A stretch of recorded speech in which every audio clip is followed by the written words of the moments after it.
to RISE here in Olofström to watch a test and learn more about hot forming of AM processed lightweight components. And I will hand over to Eva-Lis Odenberger, Ph.D. and researcher at RISE, her colleague Martin Olsson, researcher at RISE, and Fredrik Niklasson, process engineer at GKN Aerospace, Sweden.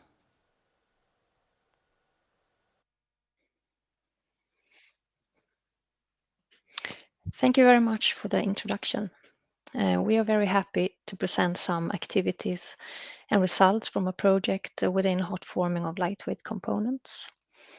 And the main participants has been Fredrik Niklasson from GKN Aerospace Sweden, Martin Olsson and myself from RISE, and Fredrik Emilsson from Rydvaken, a small and medium-sized enterprise here in the region. But also, for example, Jonathan Karl Holman working with CAD, and Jukka Rajalampi, tool and press operator at RISE, and of course other persons at GKN and Rydvaken.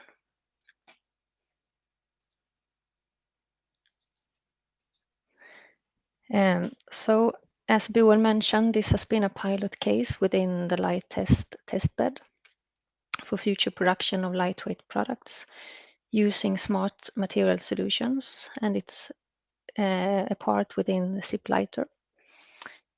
And we will briefly discuss the background, industry desires and research challenges, some project targets, design of the manufacturing procedure using modeling and simulation, and numerical and experimental results, a few selected ones, and we will also see a movie clip of the hot forming test and be available for some questions at the end. So I will skip the next slide since Boel has already mentioned it and leave over to you, Fredrik.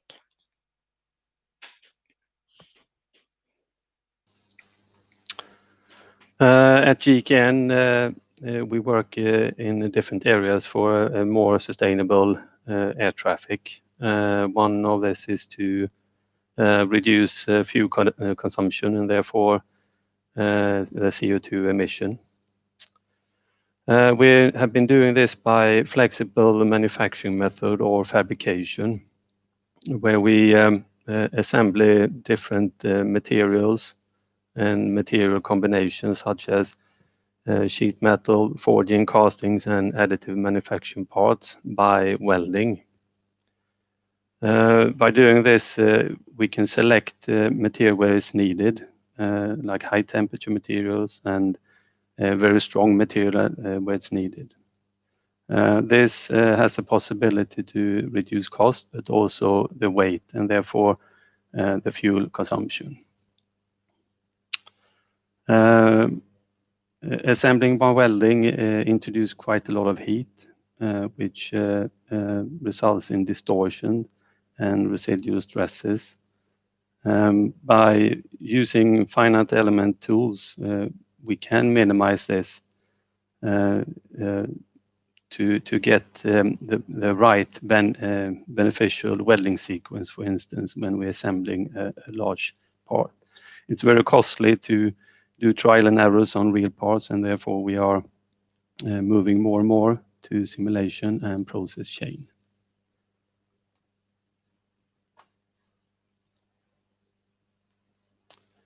To take this further, we are trying to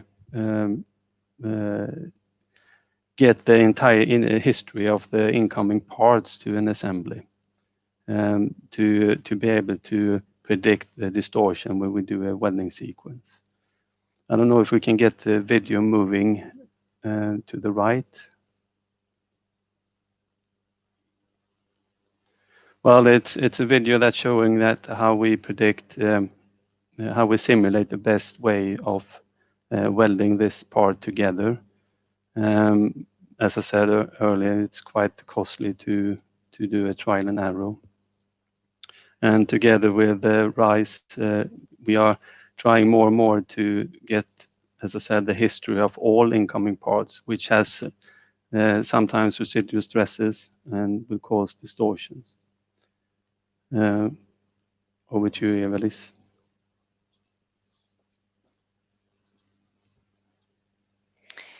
Yes, So some of the project targets has been to evaluate whether it was possible to hot form titanium blank which had been additive manufactured into the correct final geometry.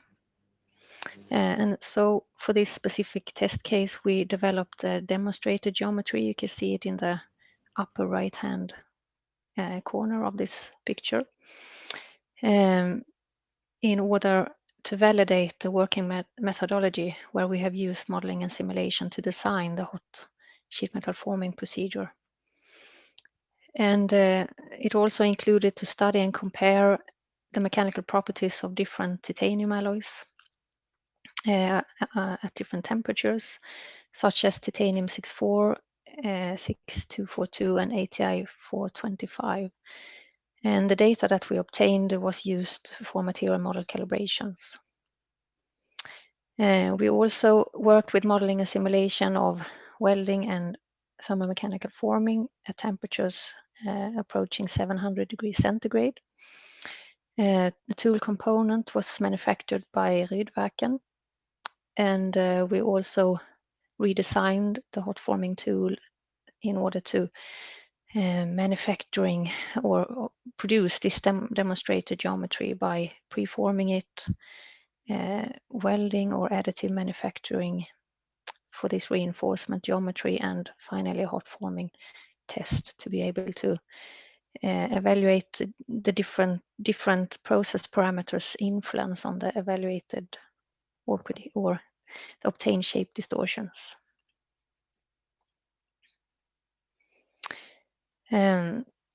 So we have systematically worked with the design of the manufacturing procedure using simulation. And firstly, the material alloys, the titanium alloys was characterized at different temperatures using uniaxial tensile tests, for example, or different types of biaxial tests at elevated temperatures. You can see some examples of flow curves on the upper right side of the slide, and also some anisotropic yield criterions depending on the temperature. We also studied time dependent properties such as stress relaxation at different strain levels and temperatures.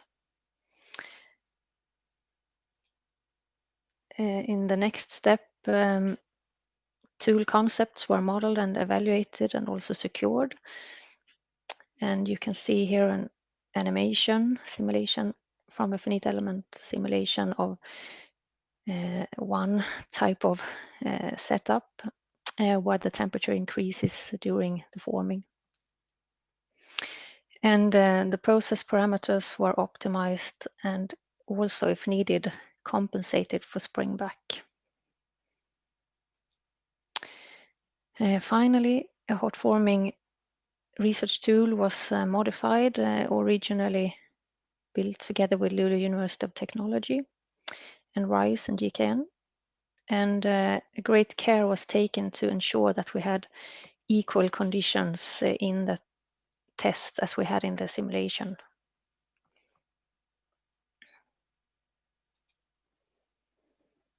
And in our case, we designed a preforming fixture, which we used when GKN produced these reinforcement geometries by either additive manufacturing or a welding procedure. And also a specific die component was designed and manufactured, including a slot for the AM reinforcement. And the modeling and simulation was done of preforming, welding and thermomechanical sheet metal forming, and the stress relaxation behavior was also included.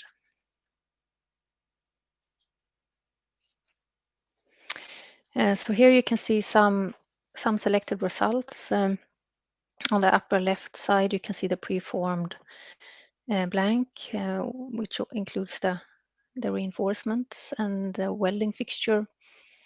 You can also see a simulation of the preforming, which was done in room temperature. And you can see a plot of the stress state of the formed final geometry, together with measured and predicted shape deviation from titanium parts, which doesn't have a reinforcement in this case. And the shape accuracy is quite good. It's the largest deviations are within 0.2 millimeters in this case. So due to the preforming procedure, we were able to hot form the blanks, including a reinforcement for all the 3 titanium alloys. And depending on the forming temperature and holding time, we could reach shape deviations within tolerance for production. So we will now show you a clip from the hot forming tests. Welcome to RISE EVF in Olofström, located in the south part of Sweden. Here we have lab and test methods for material characterization, sheet metal forming and semi-industrial testing of toolware. We provide, together with the node in PTO, a testbed light test, in which the industry can evaluate properties and manufacturing of new lightweight solutions.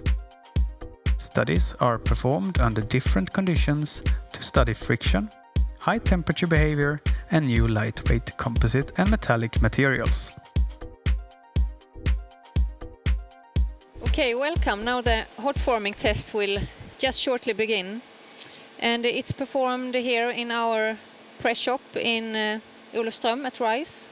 And it will be done here in the VM Honey press, which has a capacity of 1,300 metric tons. And the research tool is mounted into this press. It was originally developed to be able to adjust many different features and parameters in the tool. The tool has been designed in order to reach temperatures above 700 degrees centigrade. So the tool steel and also the surface coating has been chosen in order to sustain high temperatures and prevent oxidation. It has an effect of 65 kilowatts in order to heat the tool components up to the desired temperature. And it's performed using cartridge heaters, and we also have a special insulation material in the tool which can sustain high temperatures and also high loadings, and also is used to prevent heating to spread out in other sensitive tool parts. The punch and the die in the tool is coated using boron nitride, which also the component is, and it's mostly in order to be able to calibrate the emissivity on an infrared camera with high accuracy. So we can keep control of the temperature distribution during the test. It also helps to minimize friction and makes it quite easy to extract the component from the tool. And as we showed you previously in the presentation, we have an AM reinforcement which has been done on a preformed blank, and now it will be hot formed into the correct geometry. And Jukka here, he will now place the component quite carefully in the tool in order for this reinforcement to fit into the gap of the upper die.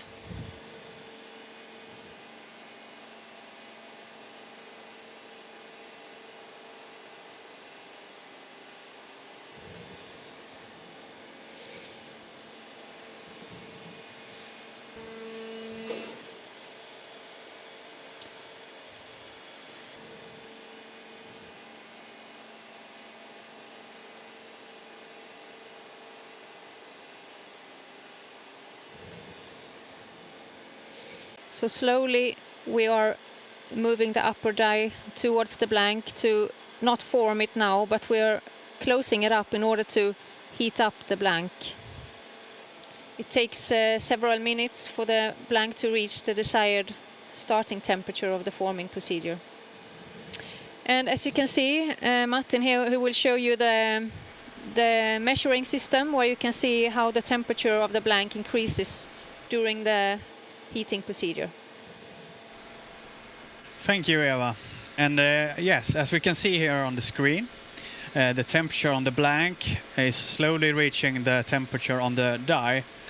And during this rising in temperature, we can stream this to our customer, which can't be here live.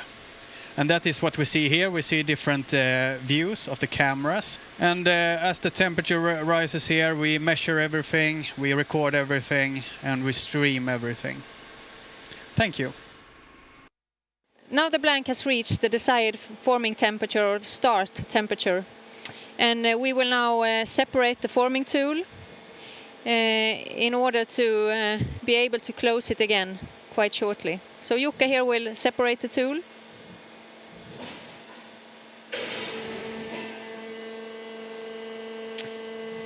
And you can see that the blank is now heated up. You can maybe see in the infrared camera picture that we have a higher temperature of the blank.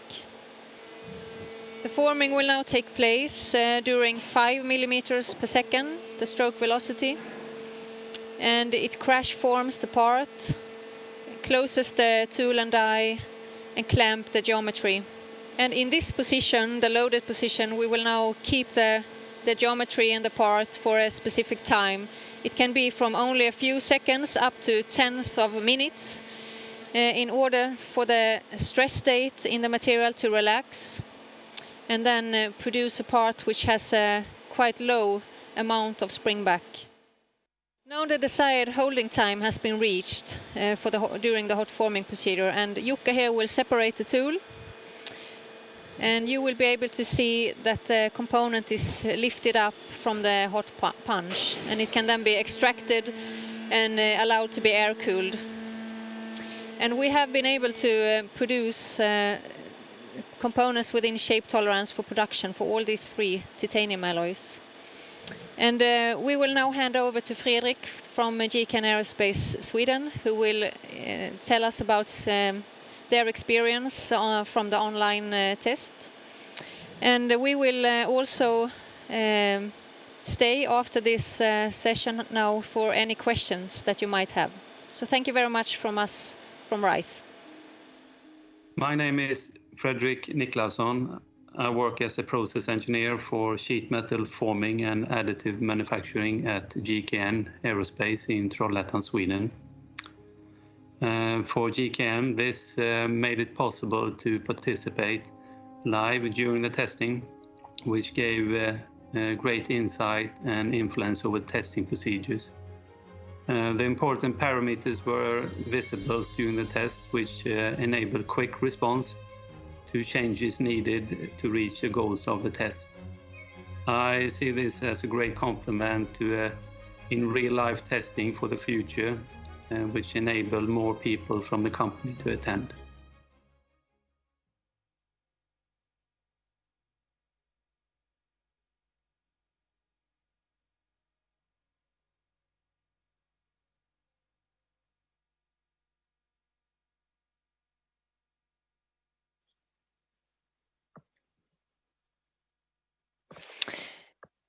Okay, so that was everything from us, and I would like to thank you very much for your attention.